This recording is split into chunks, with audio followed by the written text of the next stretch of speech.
Hello, everybody. Welcome. It's July the 17th, 2026, and this is episode 102. Awesome. I love it. We're coming to you live from Tulsa, and I am so excited to be here with you tonight. Tonight's guest, Kathryn Avery, is somebody that I'm very, very happy that I'm going to be able to introduce you to this lady. She's somebody very, very special, and you're going to see it. And that's the one thing that excites me about doing a podcast is that I get to introduce you to people that probably ordinarily you would never even know exist on the planet. And you talk about somebody that's inspirational in the first responder world for sure. And we'll talk a lot about a lot of things tonight. And her candidness and about her personal journey is pretty amazing. Hello, everybody. Hello to Steph and Karen and Danny, all of the crowd, Darren, the regulars, the OGs, the people that are in here each and every week. I love it, and I appreciate you being here. Thank you all very much. Like I say every time, this show is not a show without you, and this is why I like doing live shows, because it's electric, and you guys make it that way, and I appreciate it. I had an intruder in my house over the last few days, and I know that's kind of spooky and scary, and let me just kind of, now that I've got your attention, my wife brought it to my attention about our doggy door that had been getting gnawed on. And I'm like, I don't know what's going on here, but, And so I just was like, okay, I don't know what's happening here. And then in the early morning hours, when I get up to go to work about 4 a.m, I heard a crash and a bang in my living room. And I really didn't think much of it because I thought it was Tina doing something in the living room and knocked into something. And it wasn't her, and it wasn't me. And what it was, it's probably a squirrel that decided to come into my house. And I am not for sure if this squirrel is still in this house or not, but I'm going to tell you something, not to offend anybody, but I did some research on a nice little concoction to introduce to this squirrel because and I don't know if the thing decided to dine in and get some of that stuff that I'd mixed up, which by the way is baking soda and Jiffy cornbread mix. And because it doesn't hurt the animal, it doesn't hurt your dogs. And when you come into the house, there's going to be a problem. And so my uninvited intruder, and I don't do rodents, by the way, ladies and gentlemen, I just don't do it. So hopefully that thing got a taste of that and decided to leave out the door. And I don't know, but crazy. And right here in freaking Tulsa, and it's the life I live, ladies and gentlemen. What do you do? So anyway, it's going to be a great show tonight. I don't want to waste any of her time. She's up in Golden, Colorado, which is like heaven. It's beautiful up there. And hopefully she's going to be safe from all these forest fires and stuff that's going on up in there. Karen is a former founder and executive director of Restoration Ranch in Colorado, a 501c3 providing respite opportunities to members of first responders agencies and department.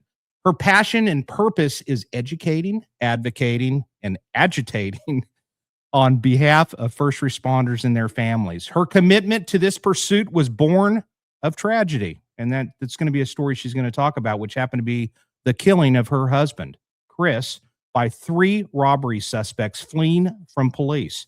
Kathryn is a role model of resilience, determination, and drive. She is living proof that someone can survive unthinkable tragedy and lead a meaningful life filled with passion and purpose. Welcome, Kathryn, to the show. I tell you what, I got to tell you, sometimes I come across things and I'm kind of playing around on LinkedIn. LinkedIn's is a great spot to find people to come on here. And I happen to come across, I think she friended me. I don't even know how the heck you came across me, but you did. And so I just kind of started researching her. And then I thought, this is interesting. I'm reading kind of what she does. And then I looked her up, and then I watched, I was watching a podcast that you had done, and I couldn't stop watching it. I was just like glued to it. And it was the one that you did with Mr. Blylevin. And yeah, it was great. I don't know if he's related to the other pitcher, Bert Blylevin. I would think it's that his they son. would be. Really? It's his son. Yes. Yeah. Okay, well, that's even cooler. So I didn't know, because I remember watching his dad play in the World Series way back in the day. And so I was like, they have to be related. But that was such a good podcast. And then I watched some other stuff that you were involved in and so forth. So tell us who you are and how did you end up getting involved on this journey that you're on?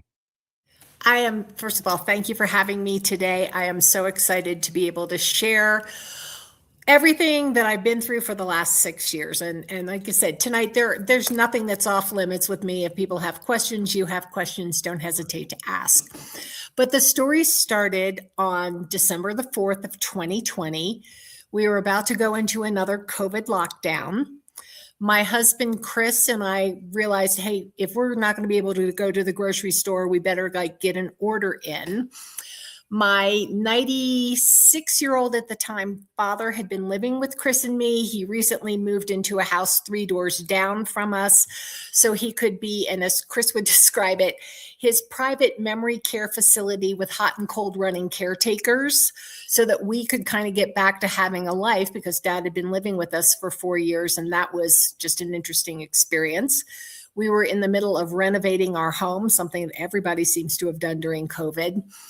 And we were getting ready to do this. And Chris and I are like the 1% of the population in the United States that likes fruitcake. And I was doing what I call a gluttonous advent. I was baking 25 different kinds of cookies. And I found a recipe for fruitcake cookies. And the ingredient citron is the candied fruit. The grocery store closest to me was out of it, so I switched the order to a different grocery store. I'm an intuitive. That's something we haven't talked about, but I am. And as we were sitting finalizing the grocery list, the little voice in my head went off and said, "Make sure you kiss him goodbye." And so before Chris got up to leave, I went over, he was sitting at our island in the kitchen. I went up and I kissed him on the back of the neck. And I said, "Do you know how much I love you?" And he said, "Yeah, I do. I'll be back soon." And those were our last words to each other.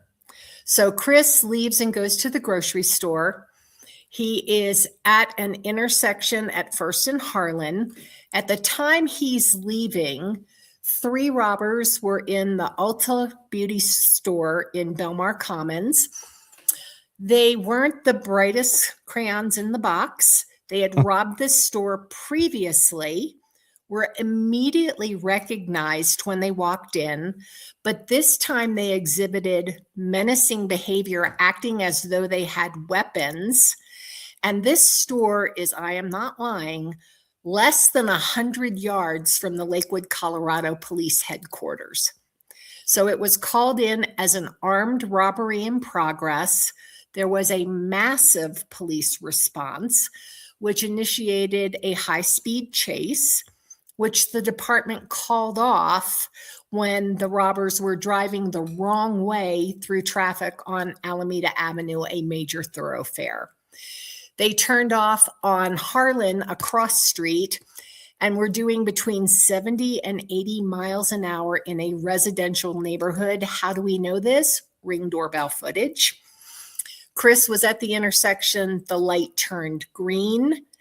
He was T-boned. Our car was pushed about 35 feet sideways. And actually, that's the robber's car. That's actually not our car. Our car is further down the road.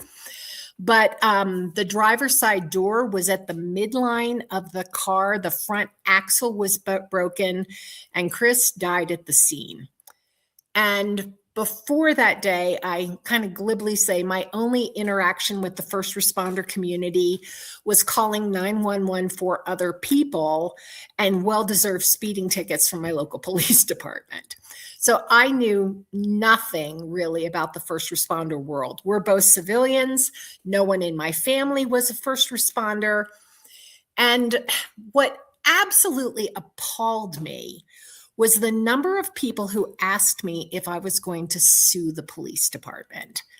And my response is, was, and always will be, why on earth would I do that?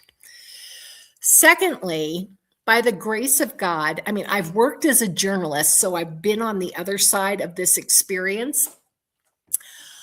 If I had watched the 5 o'clock news that night, I would have watched my husband die on television before I had been notified by the police that he was dead. That didn't happen. And so Chris was not really tech savvy. And so I thought, well, let me find him using Find My iPhone. And of course, he hadn't activated it. So I'm sitting at the desk trying to figure out in our front office, which is at the front of the house, and trying to figure out, okay, how do I locate him? It was rolling right to voicemail. He wasn't answering my texts. And that is not the relationship I have with my husband. Yeah, because you were hearing like helicopter and sirens and I used to be a professional craft designer, and I'm highly competitive. And I had won our neighborhood's holiday lighting contest 3 years in a row, or 2 years in a row. And Chris was like, go for a hat trick. So I was literally out in our garage building this 8-foot angel that was the centerpiece of the display. And I will never forget this as long as I live. At 3 minutes after 2 o'clock, my whole body shook. And I thought something just happened to Chris. And I thought, he's just going to the grocery store. It's not a big deal. And then I started hearing the sirens and helicopters. And I thought, wow, something big is going on. Obviously had no idea. So fast forward to later that evening, and I'm sitting and I see 4 people come up and stand on my front porch. And I thought, that's really weird. It's awfully late for solicitors. By that time, it was about 8 o'clock at night. He had left at 1:30 in the afternoon. And what was amazing to me, too, was when I called the non-emergency number to report that my husband should have been home an hour and a half ago and I couldn't reach him, I was connected to a wonderful man who, I said, my husband should have been home hours ago. I'm not getting through to him. And he asked me, what's your license plate? What's your card look like? Blah, blah, blah. He was amazing. He was a Kathryn, I promise I will keep you informed. I'm going to give you my cell phone number so that you can call me. Before, I guess it was around 4:30 or 5, it was starting to get dark. And I thought, maybe Chris had a medical emergency. I'm going to go drive to the grocery store and see if he picked up the groceries. And I went up and down every single aisle in the parking lot, couldn't find his car. I went over to where he would have picked them up and asked if he came. And the guy was like, no, he never came and got them. And I immediately called this man back and said, okay, I'm pretty sure my husband's dead. And he's like, why do you say that? I said, he never got the groceries. Kathryn, I promise we will keep you posted on what's happening. So again, all of these things unfurl. And I'll circle back to this because again, as civilians, we don't understand why information isn't immediate. And I now know the answer to that. So we'll talk about that. So these 4 people are on my front porch and there's a knock at the door. I open the door and there are 2 police officers and 2 women. And they said, may we come in? And that little voice in my head said, make sure you're sitting down. So I went over and actually sat in the seat where Chris had been. And I just looked at him and I said, is he dead? And they said, yes, he was a traffic accident. And literally, I was grateful because I had called friends and said, hey, something's not right. I think Chris has been in an accident. Something's going on. And a friend of mine who is a therapist said, do you want me to come over? And I said, yeah.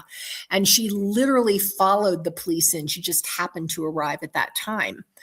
And it's just like you see in the movies. When you hear that, yes, he's dead, your brain can't process the information. And I literally heard wah, wah, wah as people are talking. I'm not understanding anything. Yeah. So I was grateful that Barbara was there taking notes. But one of the officers got a call, excused himself, went into the office, shut the door, and was on the phone for about 20 minutes. And when he came out, he said, Kathryn, I can now tell you what happened. And he explained that there had been a robbery, there had been a pursuit. And I was just like, my world crumbled. It just crumbled. And I was so pissed off because people went on my website, on my Facebook page, used pictures without my permission, and I was furious. But one television station in town sent me an email and said, "We are so sorry for your loss. We would like to do a story about Chris." And I said, "I'll tell you what, I will give you access to photos and information that nobody else has, but I'm sending you a letter. And when I know you have read that letter, then we'll talk." And in the letter, I said, as a journalist, you need to remember that families may not know circumstances around the death of their loved one. And you're reporting it and making suppositions and not giving factual information, but what you think has happened traumatizes us. And therefore, this, and what was absolutely fascinating to me was the news director called me back and said, "Would you be willing to read your letter as the basis of our coverage?"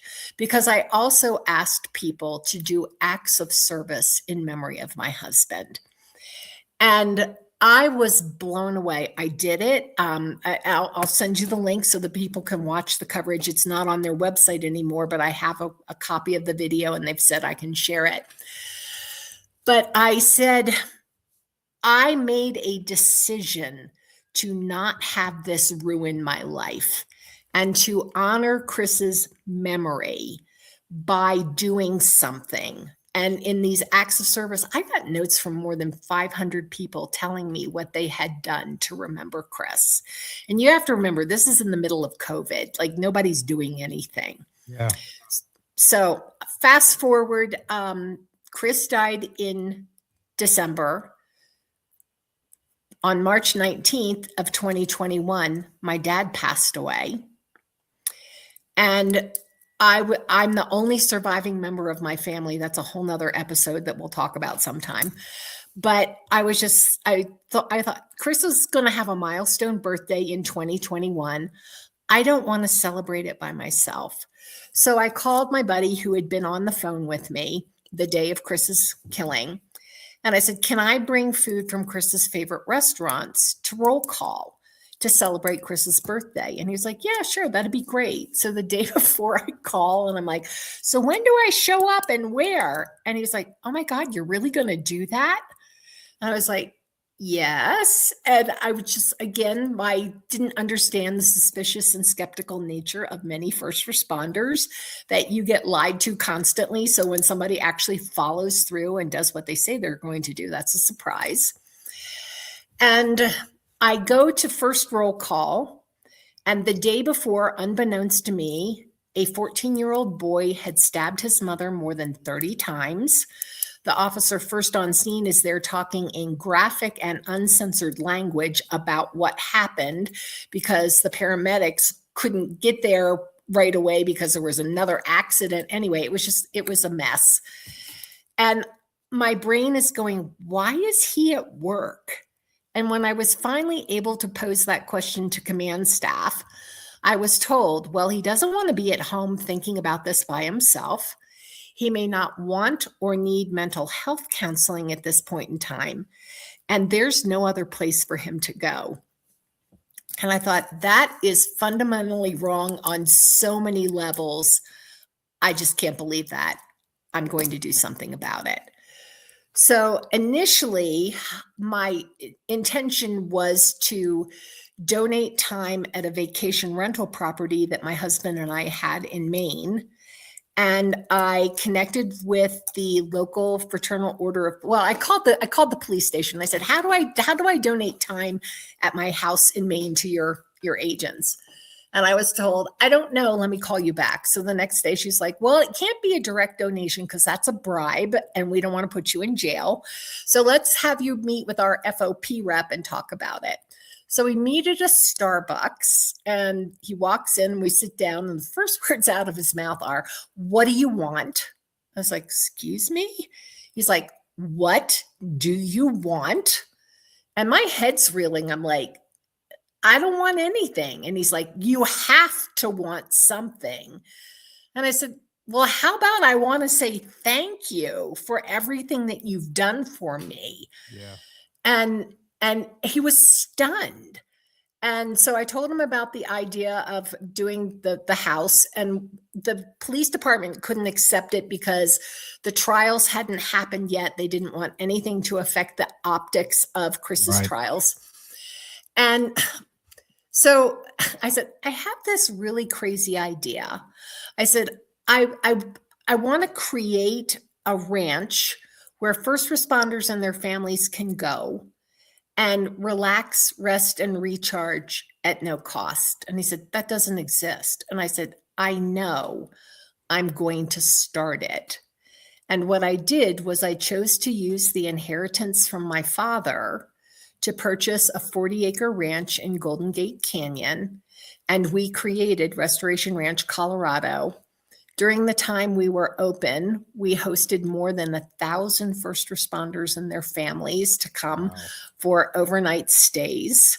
And the more I learned, the angrier I got at my ignorance about what first responders go through. So that's my Genesis story, which is kind of long-winded, but thank you for letting me share it. No, I love it. I think it's an unbelievable journey, honestly. Shocking in many ways. I think a little divine intervention to protect you from finding the wreck. And I know that you've talked about that previously, where just by chance you didn't happen across that, which kind of shielded you from that. Yes. Yeah. And a lot of moments in your life that have kind of prepared you, because a lot of people were like, how are you even able to stand? And you had been through quite a bit in your life up to that point, almost preparing you for grief. I mean, you've been through grief many times. And so you didn't even touch upon that, but there's a lot of, there's a lot of things that have happened there. So you end up you end up purchasing this property, and which wasn't for sale, by the way. Okay. So, one of the many hats that I've worn over the years is a home stager. And I had staged the property for sale. Now I guess it's 7 or 8 years ago. And when I was looking for property, I started up in Estes Park, but all the billionaires have pushed the millionaires out of so many communities, and they've all gone to Estes Park and bought up everything. I couldn't afford it. So I was like, okay, the right and perfect property will show up. And literally, I woke up in the middle of the night, sat up in bed and went, oh my God, what about that ranch you staged in Golden Gate Canyon? So the next morning I called the realtor who I'd worked with, and I said, whatever happened to Bert's Ranch? And she said, it's the weirdest thing, Kathryn. I've been a realtor for 40 years. I've only had 2 properties not sell. One was a gentleman who decided that he really didn't want to move, and the other was Bert's property. And I said, well, I know why it didn't sell. And she said, why? I said, because I'm buying it. And she's like, what? And so I told her what I wanted to do. And she started to sob. And she said, I've never told you, but my husband's an ex-cop. And I went, oh my God. Okay. So again, you'd want to hear like really amazing serendipity. And it's not serendipity. It's just God's fingerprints all over everything. Sure. So the very first person who came to work with me at the nonprofit was the daughter of the ranch owner. Before Chris was killed, I was a retirement readiness expert and have written books about retirement readiness. And I had marketed it through financial planners. And Kat and I are sitting in the ranch kitchen, just chatting because we don't really know each other that well. And her husband has passed away. And she is talking about her husband who works with another man, Bob Hawsey. I was like, wait, your husband is Bob Patterson who works with Bob Hawsey? And she's like, yes. And I said, I've met your husband. They used my book to market their financial planning services. And she was like, oh my God. it gets weirder. She said, well, I've never told you this. I said, what? She said, before Bob became a financial planner, he was a latent print examiner for the Lakewood Police Department. Wow. Wow.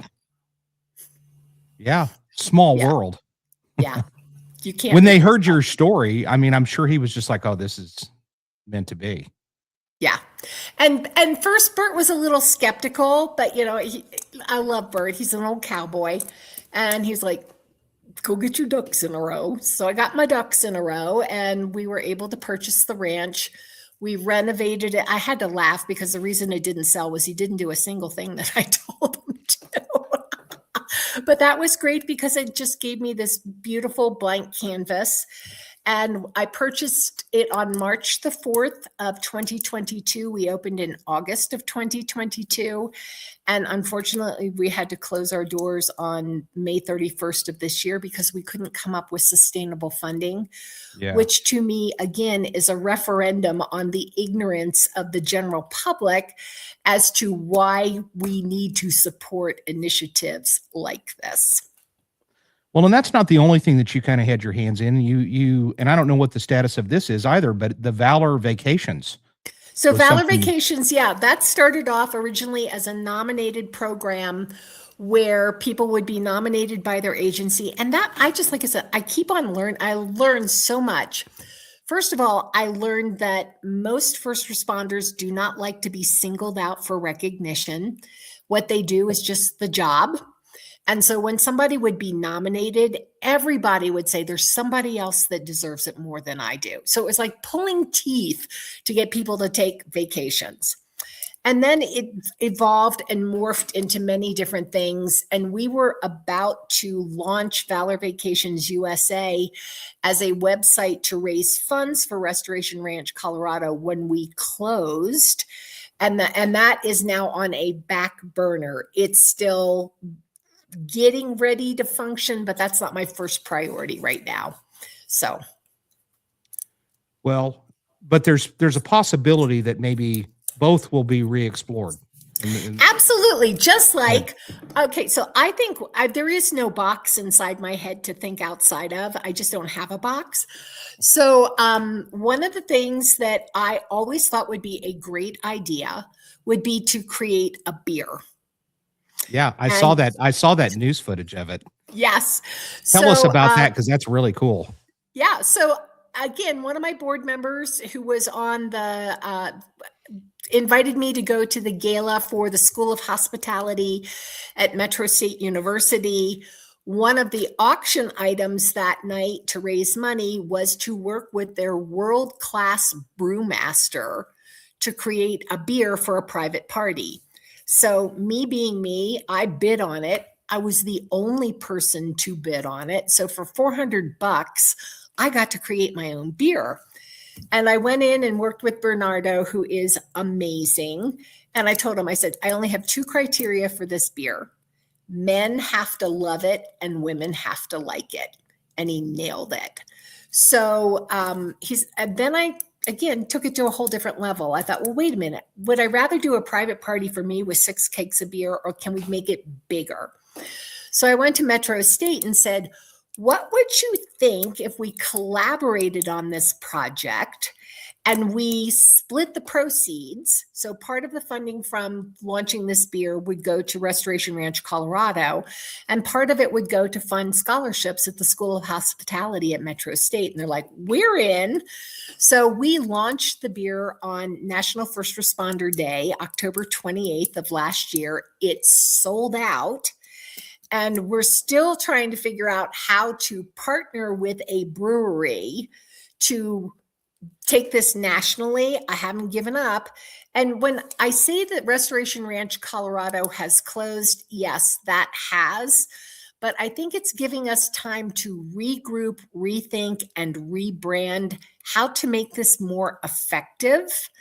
Because a lot of people, they talk a good game about health and wellness, but to actually get people to come and stay, we would watch this cycle of they would show up, they'd kind of look around and go, oh, this is a lot nicer than we thought it was going to be. And literally by the end of the 2-day stay, when they were there, they were different people. And I remember being at the ranch one time, and there was a firefighter's wife that I was over there doing something and happened to come across her, and she was crying. And I said, I'm not meaning to intrude, but are you okay? And she goes, these are happy tears. I haven't seen my husband this relaxed in a decade. She's like, thank you. Thank you for seeing that we needed this. And then that brought me into the awareness of how unsupported families of first responders are. And one day we had 2 members of law enforcement who were up there with their kids, and the daughters didn't know each other, and they were palling around and kind of talking. And then they walk up to me and go, we need to talk to you. I'm like, okay. And they said, we need to hang out with kids like us. I'm like, tell me more. She said, she knows what a code word is. I'm like, what's a code word? And they were like, well, mom or dad drops that, get up, get out, and go to a pre-designated rendezvous point. I'm going, oh my God. And then the other one says, yeah, and there's a second one. I'm like, what's that? She goes, that means drop to the floor because there's likely to be gunfire. And I was just like, oh my God. And then we initiated the first in the nation day camps for children of first responders. And Ashley Braun co-created the program with us. She has also created the first continuing ed program for therapists to teach them how to work with children of first responders. So the ripple effect of what Restoration Ranch Colorado has created and will continue to create, although in a different form going forward, just makes my heart sing. Well, good. It makes me. I'm excited for it because there really isn't anything like it out there. I will tell you this though, Kathryn. On a bright note, the world that we're living in, as far as in law enforcement, is that these agencies are putting a lot more effort and money into our emotional survival, and I think that that's really good with peer-to-peer groups, critical incidents response teams, which I'm on both of those, and I think it's a very, very good thing to think of these officers' well-being and the statistics and so forth. Amanda, let me know when you're ready to throw that video up, because I want to show that 2-minute video that I'd sent you in reference to her talking about the statistics. If you get there, let me know. Ladies and gentlemen, and when she gets done with that, isn't she amazing? You're just you're like you're not even a box of dynamite, you're a truckload of dynamite. That is I've been called a force of nature, and at the National FOP conference, not this year, but the last year, they labeled me Beth Dutton. I love it. No, yeah. If you don't know who that is, that's from Yellowstone, and yeah, that's good. You're somebody that we definitely want in our corner in law enforcement. And I've been to Colorado. You speak quite a bit, or I don't know what your schedule's like. So. If what is it that you speak about if you're out there? I'm sure you share your journey, just like what you're doing here today, but you also talk about, I'm sure you're talking about wellness. And do you talk about the retirement? Because I do. That is my current passion. So when I did the retirement readiness work, I did it because when Chris retired, I almost killed him. I mean, seriously, I love my husband, but I was not prepared for the emotional crash and burn. This was in 2014 when he retired. And at that point in time, there were very few books about the non-financial aspects of retirement planning. And I just dove in and became a nationally recognized expert in this field. After Chris was killed, I guess it was about a year and a half ago, someone in law enforcement reached out to me and said, are you still doing the retirement readiness work? And I now call it transition preparedness, because retirement readiness sounds like you got one foot in the grave, and I'm not going there. Okay. So, and in this particular line of work, you can be medically retired when you are quite young. So again, I just think it's a misnomer. It's really about change management and transition preparedness. So they said, are you still doing that? And I said, yeah. And they're like, could you do it for first responders? And I thought, I can adapt the core of the materials, but I need to have a first responder co-write the book with me. So Lynette Butler, who is a retired sergeant from the Paterson, New Jersey Police Department, authored the book for law enforcement. And Todd Brown, who's a retired firefighter paramedic, did the fire and EMS version for me. We're still working on one for emergency communications dispatchers, because all of them have slightly different issues and structures that they have to cope with as they leave their careers. And it's, well, we'll talk about those statistics too, because they're not pretty. Well, let's talk about it now. Amanda, go ahead and throw that video up for me, please.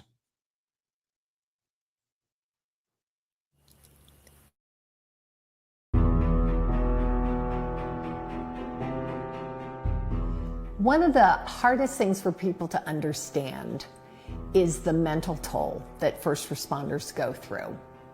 When you are exposed to trauma, literally every day, you cannot help but get numb to it.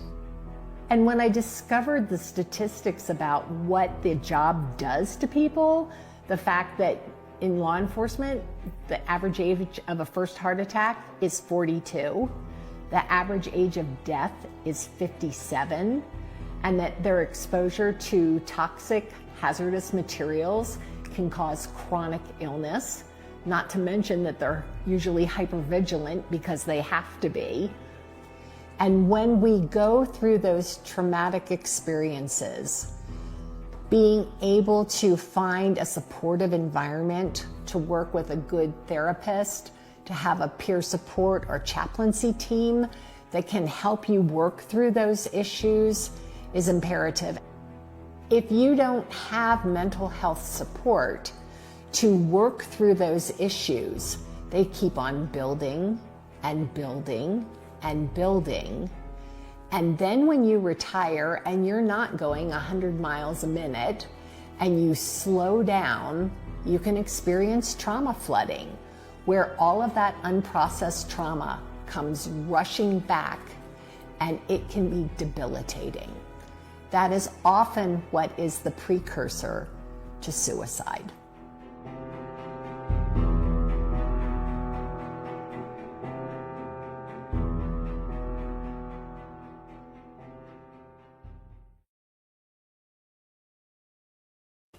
Those statistics are alarming. What is the statistics in reference to suicide compared to officer deaths?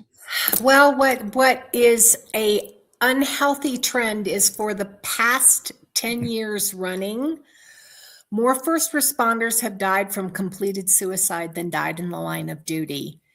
And one of the fastest growing suicide rates in the United States right now are retired first responders in the second and third year of retirement.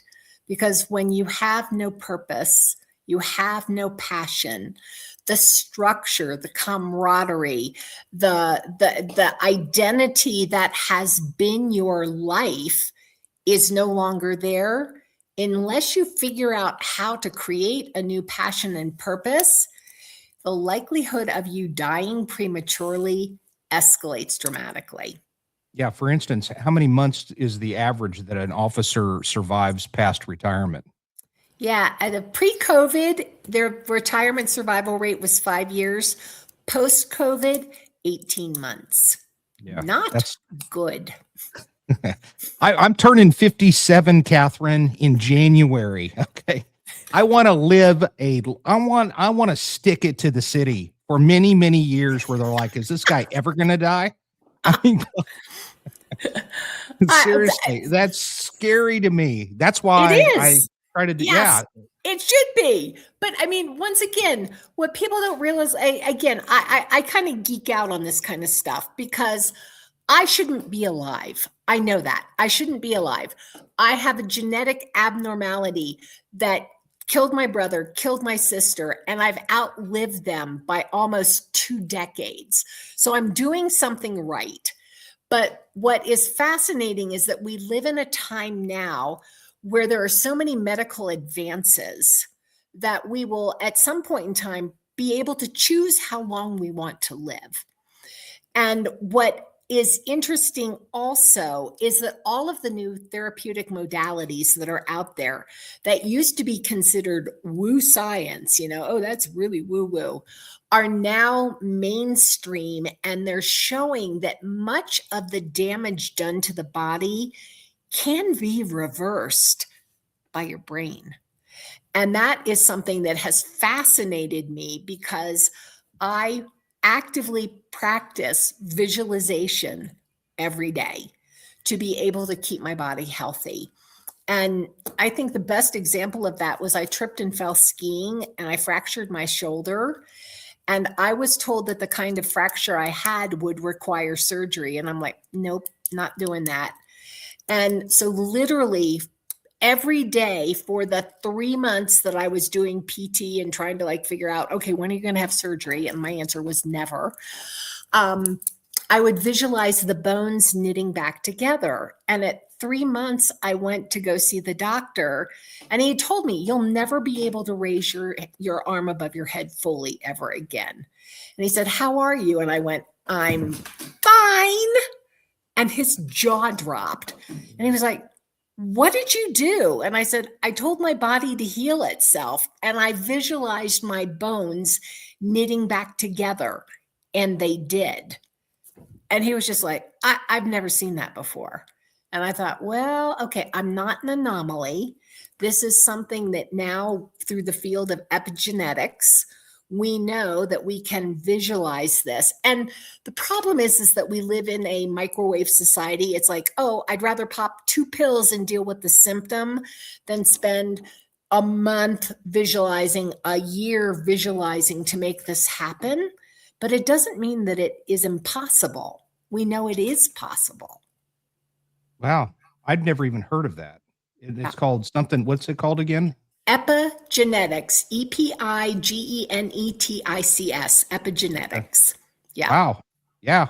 I mean, I appreciate the doctor's lack of positive thinking. I mean, yeah, it's like, yeah, I'm never going to do that. So, yeah. I mean, there are so many new things. And again, binaural audio, EMDR. So one of the things I don't think you do know about I'm me. so glad you're talking about this. Yes. I love it. Yeah. So I had the good fortune to be working in Belfast, Northern Ireland at the height of the Troubles. And while I was working there, the IRA detonated 2,000 pounds of gelignite across from the building where I was working. And I would have been cut to ribbons if I had been in my office. So I finished my assignment there. I moved back to New York City, where I am at the time. And in the late 1980s, we didn't know what post-traumatic stress was. I just knew that every time I would get in the subway and the doors would close, I would think I was dying, and I would have panic attacks. And it took almost 10 years and an eating disorder before I started working with a therapist who said, you have classic post-traumatic stress. And I'm like, what's that?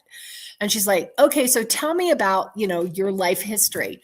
And I start telling her about all the things that have happened to me in my lifetime. And she's like, how are you functioning? I'm like, that's a good question. So she introduced me to EMDR and brain spotting. And after, I think, 3 or 4 sessions, I haven't had a panic attack since. And so I'm grateful that now there are these different healing modalities. There are some people that are advocating psychotropic. I don't, but that's my personal choice and preference. I think my brain is fine just the way it is. But there are so many new ways to treat post-traumatic stress, to reduce it, to contain it into a piece of your brain that doesn't drive every action, every thought, every behavior.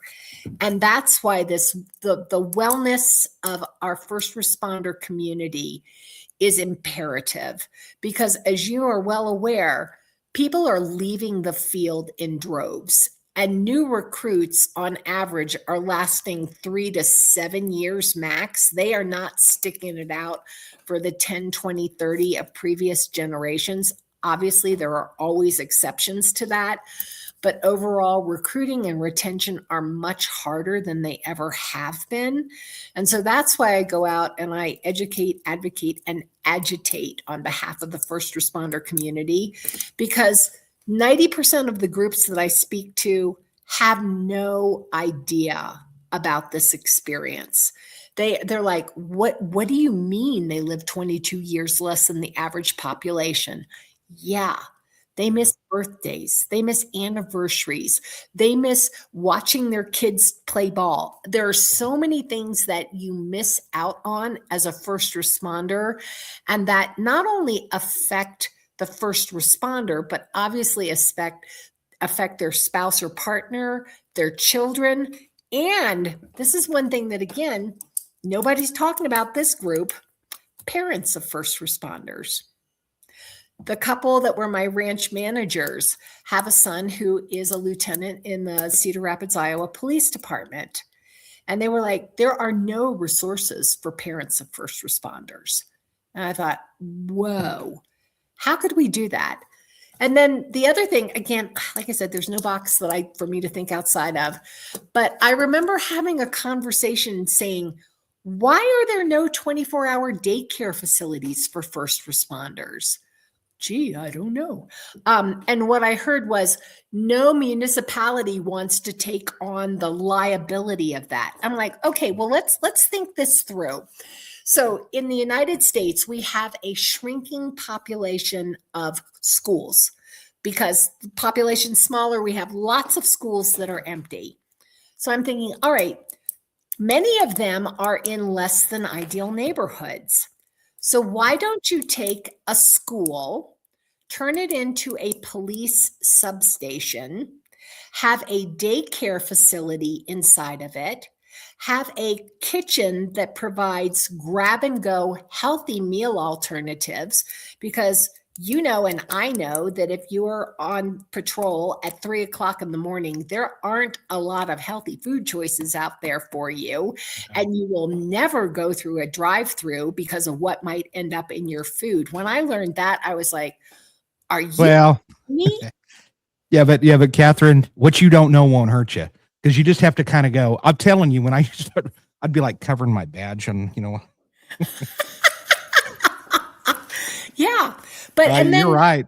Yeah. You're and right. then take the gymnasium and turn it into an American Ninja Warrior style gym that actually trains you on how to land in funky situations and climb walls and do all this. And I'm like, and just think how fabulous a resource that school would be. And people are like, but who's going to pay for it? I'm like, well, you're paying for it one way or the other, whether you realize that it's a concrete cost or a deferred cost. Yes. So it's like, I'll tell you what, there's somebody in the audience right now that's just going, it's Laura Touch. Now, if you were to read her name on the deal, it's like Touch or something, but it's really Touch. She's from Louisiana. So they kind of have they pronounce things different, but she's a superstar too. And she's down in Louisiana, and she is a counselor to first responders. And she's like, I got to get to know her. She's great. And I'm like, yeah, you need to get to know her, Laura. She also is a truck of dynamite. And you're going to come out of this with a friend, because she is a huge resource. And I'm glad you're here, Laura. Thank you for coming in here. Yeah. I was thinking about you, actually. I was thinking about her while you were talking. I'm like, oh, I got to get these two together. But no, absolutely. EMDR is a huge thing on the scene. I haven't done it. I know I need to. There's something else that I'm going to introduce you to. I'm going to at least mention it to you. And it's called NUCOM, N-U-COM. And I saw that at a I'm going to have the director come on here. I've already told him. I was messaging him today, as a matter of fact. There it is, NUCOM. And basically, I'm telling you, I don't know if you've ever heard of this or not. You probably haven't. I had never heard of it. I was at a conference in North Carolina, and I put on these headphones, And they were talking, they said it's something, it basically gets into your parasympathetic nervous system. And Yes. and while I was listening to this stuff and about 10 minutes into it, when I'm thinking, yeah, I'm wasting my time here, that's when I started having a vision quest of like colors in my brain. I mean, I'm looking at like a tree that looks like the tree from Miyagi-Do karate on the back of a gi with like purple clouds rushing through. And I'm like, okay, I'm going to open my eyes because maybe it's me just forcing this to happen. And when I opened because we had like covers over our eyes. Right. And as I opened my eyes, it was even more vivid. And I was like, holy cow. It was unbelievable. I was like, I felt incredible when this thing was over. So I will definitely get you the information on that because it's something worth exploring. Thank you. No, I would love that. And I had the same experience the first time I listened to binaural audio. I thought I've never done acid, but I was like, this must be what an acid trip is like because colors and weird shapes. And I remember saying to my therapist, what the hell are you doing to my brain? And she says, I'm balancing it. And I went, oh, wow. Yeah. I'll tell you what, at the beginning of this, just to give you an idea, when they first started, and I'm going to have him come on because I got to have him come on. It's tremendous. But at the beginning of this, of course, that room, what they did is they come in as a vendor. And when they showed up, they've got their zero gravity chairs or whatever for people to just kind of relax and put these headphones on. There was nobody in there. And then by day 2, there started being more people in there. And then by the end of this thing, there was a line waiting to do this. And I ended up doing it like 3 different times. And I was like, every time it was a pretty unbelievable vision quest that I was like, I don't know what's going on here, but something's working. Hey, Brittany, I'm glad you're here. You're one of my faves. All the people that are in here, thank you all for coming in here. Joel, appreciate you. And all the other people, I've seen people in here from places that I have not seen people here from before. And I love it. A lot of newer people. Susan, welcome. I appreciate you being here. Kelly, don't think that I'm not reading you. Nathan, I don't think that and it's not Nathan Schilling, it's a different Nathan, but don't think that I don't read over there. I do. I'm just so excited. I'm so excited. You're bringing up some great stuff. And ladies and gentlemen, there's got to be something to it. That's why a lot of my guests have talked about it. And I talk about EMDR and I talk about mental health as far as with first responders at the end of every one of my presentations too. And I've been doing that for years. And so I'm really glad that you're talking about that because that's a big deal. And it's a big deal. But Jason, I have a question for you. How do we get first responders to do it? We can have all the resources in the world available for them, but if they won't take that first step, I'm like, that's my biggest frustration. And I don't know whether I know that people talk about the stigma of it. Okay, fine. I get it. I really do. But one of the things that through other work that I'm doing, and again, this ties back to the retirement part of it, is that when people leave their careers and they're taking this wealth of institutional knowledge, wisdom, and experience, and it's kind of like, yeah, we don't need you anymore. We've forgotten your name. And like by the time you get to the parking lot after your retirement ceremony, and that disempowering disconnection that happens, I really am curious about creating a network of first responders who are no longer working in the field and having them be a resource to mentor others who are still in the field. Love it. Because you again, it's like, it's when they were talking about having little kids and grandparents, interacting with each other, it's the same kind of thing. I am not naive enough to think that I understand what it's like to be a first responder. I don't, but I do understand trauma better than most people.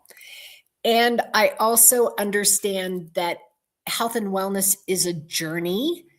It is something that you start with small steps, and like any change, you resist it because, again, I geek out about the nervous system, but the amygdala's function is to keep us safe, to keep us alive. and it perceives any kind of change as a threat. That's why, as we talk and you start hearing the voices in your head going, don't do that. Nobody does that.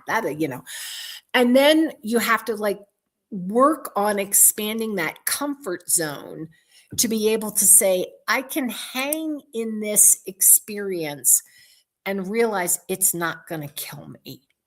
Yeah. I can do something that's different. And the other thing that's really different about first responders is your planning horizon. If you're in law enforcement, you're looking at the call that you're on and dealing with it, and then going to the next call that you're on and dealing with that.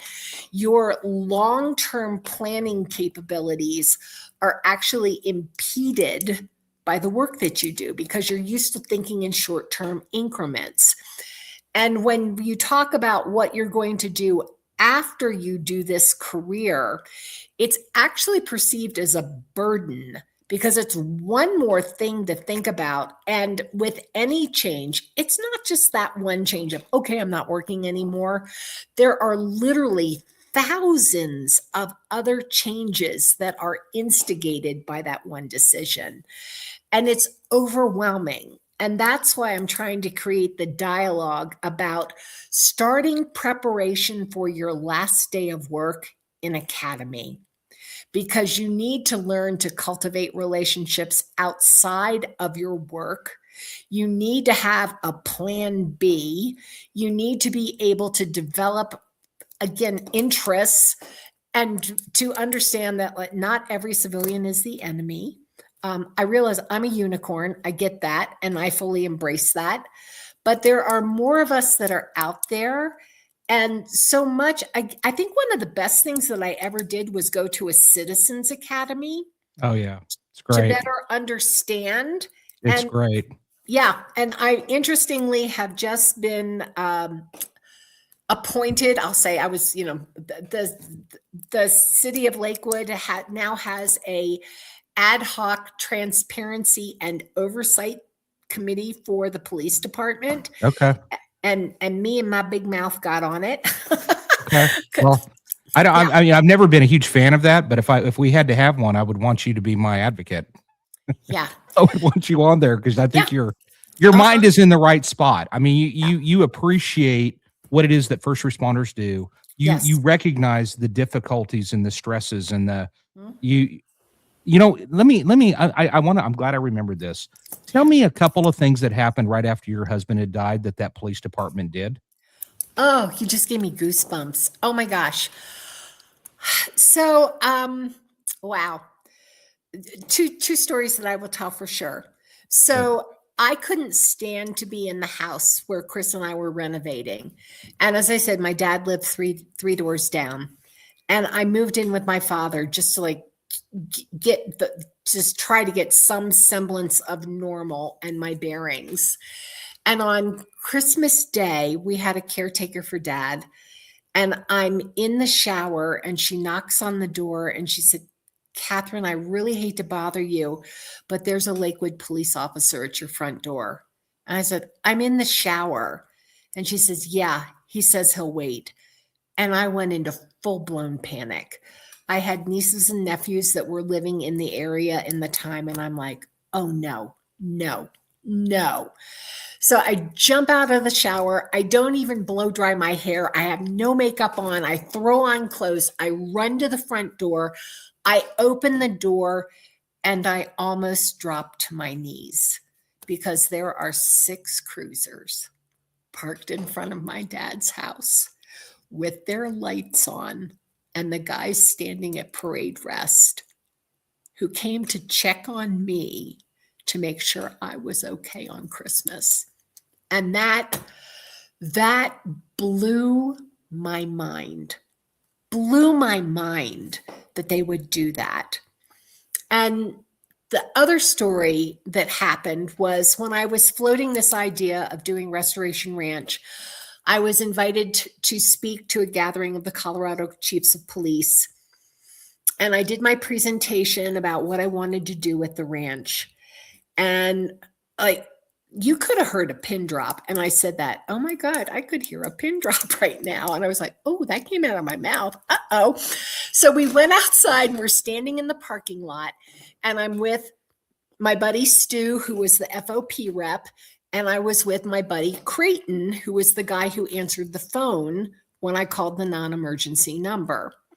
And we're standing out in the parking lot, and we're just kind of talking about stuff. And the gentleman who is the chief of police at that time walked outside, and he said, Kathryn, he said, I know we're a tough group. He said, you couldn't see the tears in their eyes, but I could. You touched them. And so I'm standing out there with Creighton and Stu, and Creighton says something about when I was with Chris, and I looked at him, I said, wait, you were with my husband? And he said, yeah, I was with Chris when he died. It took him a year to tell me that. And I said, you never told me that. And he's like, yeah, I know. And he said, Kathryn, I could have had 50 pounds of gauze that day, and I would not have been able to stop the bleeding. And I was just like, and I realized in that moment, he is talking to me. I'm thinking that he's behind a desk and has been sitting there all day long. I did not realize he was triaging my husband. He already knew he was dead. He's telling me all of this, and I can only imagine with the amount of blood loss there was, he's probably wearing my husband's blood as he talks to me. I was astounded. And that really helped me to comprehend at the tiniest level what goes on, knowing that was one call he responded to that day. And I was like, I don't know how you do this job. I don't know how you do it. And the answer is the average person never could. Well, man, ladies and gentlemen, I mean, did I advertise this right? I'm telling you, you're somebody special, and I'm glad to know you, Kathryn. I'm so glad I reached out to you. And I tell you, I teared up a little bit when you told that story. Shout out to the Lakewood Police Department. Class act. Yeah. That's class. And I'm impressed. I know a brand spanking new cop in Commerce City, which is right next door. Yes. Jared Keith, he's so new. He's so new. I mean, he's new. He just graduated from their academy. Oh, and my gosh. I have a soft spot for a lot of Colorado cops. I spoke in Broomfield and Aurora. So I know a lot of police officers in Colorado. So, and all of them have been just tremendous people. So I can't tell you enough how much I appreciate you. So if somebody wants to get your book, Amanda, throw the picture of that book up for me real quick. Her book, there it is, Your Countdown to Retirement. And, this is not about the money. It's about other things. It's about taking care of yourself and doing things like that. I want to address real quick. I want to mention something that I had actually mentioned to our police department, to our wellness captain. He's a captain that's kind of over the peer-to-peer and all this stuff. I'll mention two things. One of the things I've been on critical incidents response team for probably 19 years now. And to be on that, you will have had to have went through some sort of a critical incident yourself, and then you exhibited that you handled it appropriately. I've had a number of those over my career. But while I was there, they were like, hey, you need to go to this. They brought this peer-to-peer thing on, and I'm like, yeah, I'm really not into that. And then they kept kind of pushing it on. And I was like, and they said, you got to go to that training. It's mandatory. And I'm like, I think I've pretty much got to the point where I think I'm just done. I think I'm going to leave at this point. I'm really not wanting to do that. And they said, no. The captain goes, listen, I really want you to go to this. And so I did. I went to this thing, and it was a 3-day separate times. It wasn't like 3 days in a row. It was like a couple of a month later or something. We went to another, maybe it was 2. I can't remember, but 2 8-day trainings or 8-hour trainings. And while I went through it, one of the things that, first of all, I took from it is, number one, I was incredibly impressed with the fact that when they did this training, they had first responders that were attending this, that were not only the police department, not just our department, but other police departments that I don't know these guys, but it was great to have us kind of mixed together. Firefighters, animal control people, dispatchers. What they really need to add in there is medical examiner investigators, which they don't for some reason, which is really stupid that they don't. It's ignorant that they don't have them involved. They need to, because of all the people that need it, it's them. They're the ones that see more death than anybody on the planet. That's right. And so that was one of the things that I took from that. And then the other thing I got to remember, if I remember, it's a good program. It really is a good program. And I think I forgot what the second thing was. That's part of the problem. But well, one of the things with Restoration Ranch, Colorado, we defined first responders as law enforcement, fire and EMS, frontline medical, coroner's representatives, their spouses. I'm trying to think. Dispatch, obviously. I was trying to think like everybody I interacted with. So dispatch, fire and EMS, law enforcement, victim advocates, frontline medical, coroner's representatives, and the one that nobody thinks about, members of the judiciary.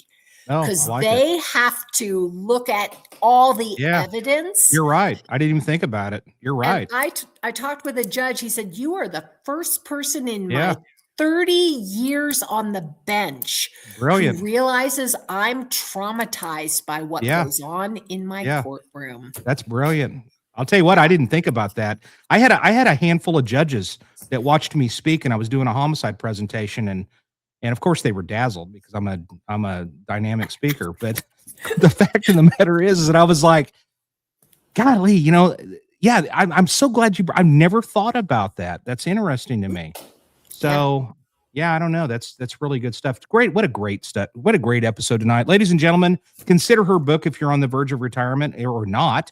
Matter of fact, you probably should get it way before retirement to prepare for it and not wait till the last minute. Right. And if people want to reach out to you, Amanda, throw her email up again. And so if people can reach out to her. And now I noticed on a website that you had a website, and I don't know if it's still active, if it's stuff that I'm sure you still respond to it, but it was stuff that you do programs for people. You still do stuff like that. What is that website real quick? So, your countdown to retirement.com is the retirement readiness website, and the law enforcement and fire and EMS books are on there. But what I'm most excited about that will actually launch nationally at the end of August is the First Responder Training Alliance, which is firstrespondertrainingalliance.com. And it is primarily retired first responders who already have consulting companies that we are creating a consortium where we cross-market and cross-train to deliver each other's programs so that it turns into a marketing arm and a delivery system that helps you scale your business. And it's a great way if you're thinking about creating some kind of business afterwards where you're going to do trainings, cumulative trauma, crisis intervention, peer support, any of the things that you did well or that you would like to learn more about how to do.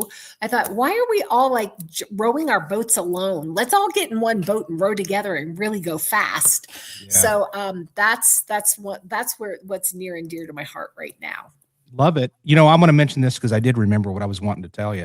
Is that some of the other stuff, and maybe I'll inspire you on other things. One of the things that drives me crazy about law enforcement, you're absolutely right. I mean, when you retire, you're out of the club. I left homicide recently. I'm out of the club, man. I haven't even spoke to those guys. I worked up there for 17 years, and I haven't spoke to anybody. And I've been gone for like 2 months.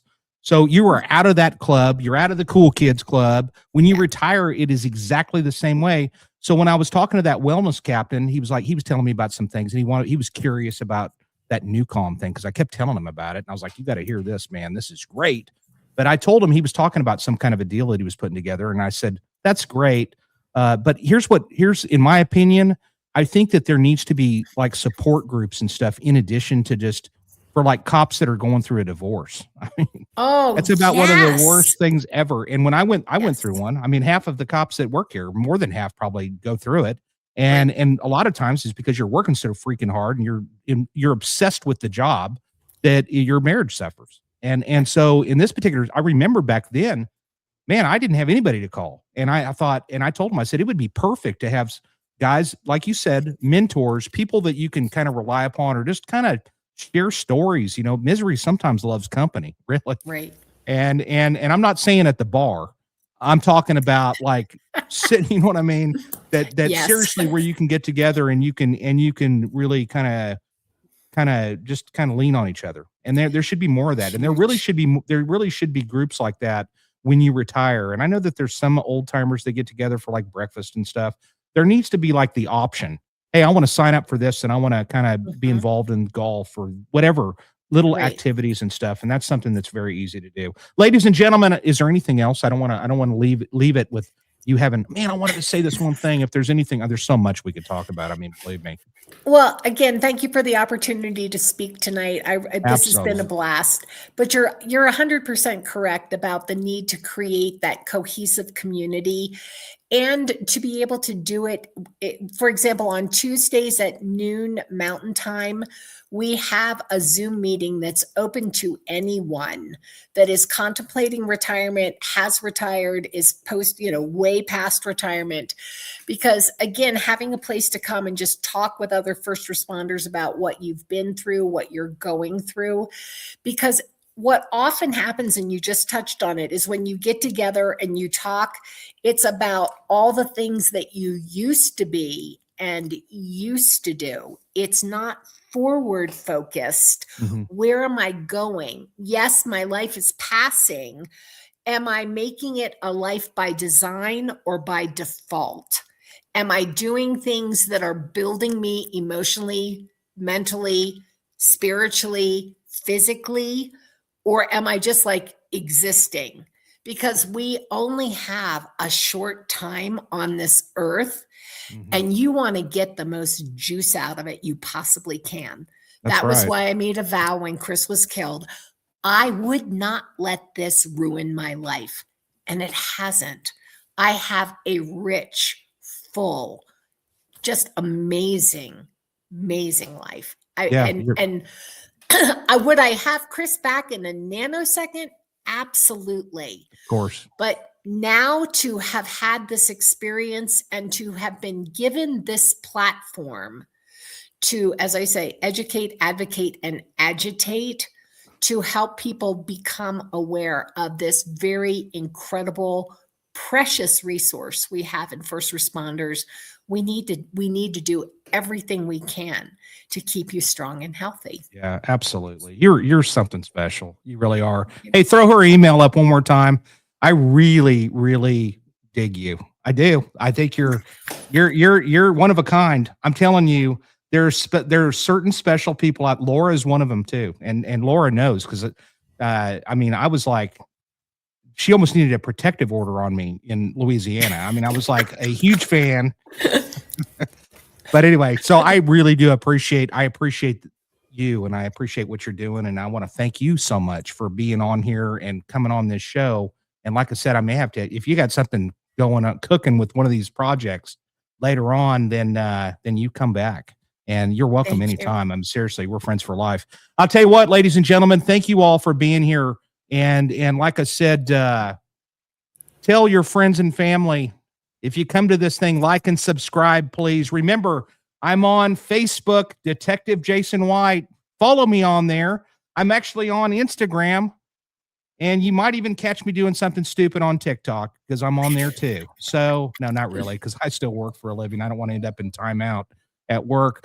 But ladies and gentlemen, I cannot thank you all enough. I think that, man, what great stuff tonight. I want to thank everybody for being in here. I'm sorry I can't name everybody, but believe me, I was going through here. I'm going to try to message everybody tonight after I get off of here individually. I'll message each one of you. I'll respond to you on this chat room thing.